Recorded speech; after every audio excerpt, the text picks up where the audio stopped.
नमस्कार दोस्तों, आज मैं आपको कार्तिक कृष्ण गणेश चतुर्थी व्रत की कथा सुनाने जा रही हूँ। प्रेम से बोले गणेश भगवान की जय हो।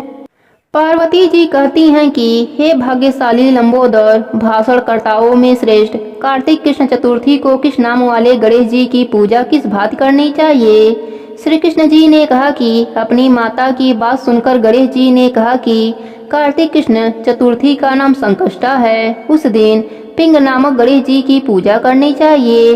पूजन पूर्वक रीति से करनी चाहिए। भोजन एक बार करना चाहिए। व्रत और पूजन के बाद ब्राह्मण भोजन कराकर स्वयं मौन होकर भोजन करना चाहिए। मैं इस व्रत का महात्म्य कहता हूँ, सावधान होकर श्रवण कीजिए। कार्तिक कृष्ण संकष्ट चतुर्थी को घी और उड़द मिलाकर हवन करना चाहिए। ऐसा करने से मनुष्य को सर्व सिद्धि प्राप्त होती है। गणेश जी ने कहा कि प्रेतासुर दैत्य ने त्रिभुवन को जीत करके संपूर्ण देवों को परतंत्र कर दिया।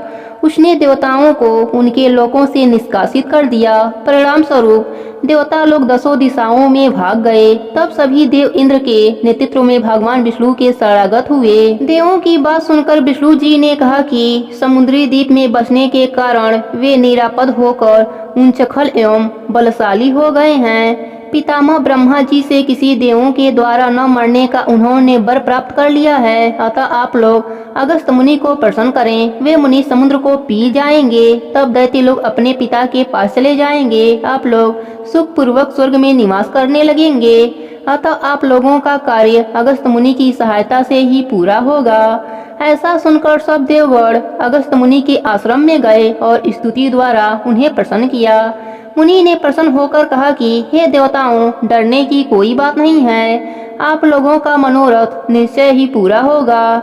मुनि की बात से सब देवता अपने अपने लोक को चले गए। इधर मुनि को चिंता हुई कि 1,00,000 योजन इस विशाल समुद्र का मैं कैसे पान कर सकूंगा। तब गणेश जी का स्मरण करके संकष्ट चतुर्थी के उत्तम व्रत को विधि पूर्वक संपन्न किया। 3 महीने तक व्रत करने के बाद उन पर गणेश जी प्रसन्न हुए। उसी व्रत के प्रभाव से अगस्त जी ने समुद्र को सहज ही पान करके सुखा डाला। यह उसी व्रत का प्रभाव था कि अर्जुन ने निवात कवच आदि संपूर्ण दैत्यों को पराजित कर दिया। गणेश जी की इस बात से पार्वती जी अत्यंत प्रसन्न हुई कि मेरा पुत्र विश्वबंध और सर्व सिद्धियों का प्रदाता है। श्री कृष्ण जी कहते हैं कि हे महाराज युधिष्ठिर, आप भी चतुर्थी का व्रत कीजिए। इसके करने से आप ही शीघ्र सब शत्रुओं को जीतकर अपना राज्य पा जाएंगे। श्री कृष्ण के आदेशानुसार युधिष्ठिर ने भगवान गणेश जी का व्रत किया।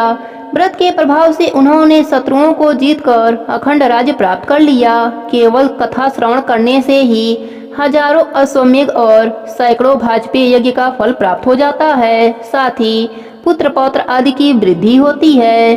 प्रेम से बोले गणेश भगवान की जय हो। पार्वती माता की जय हो।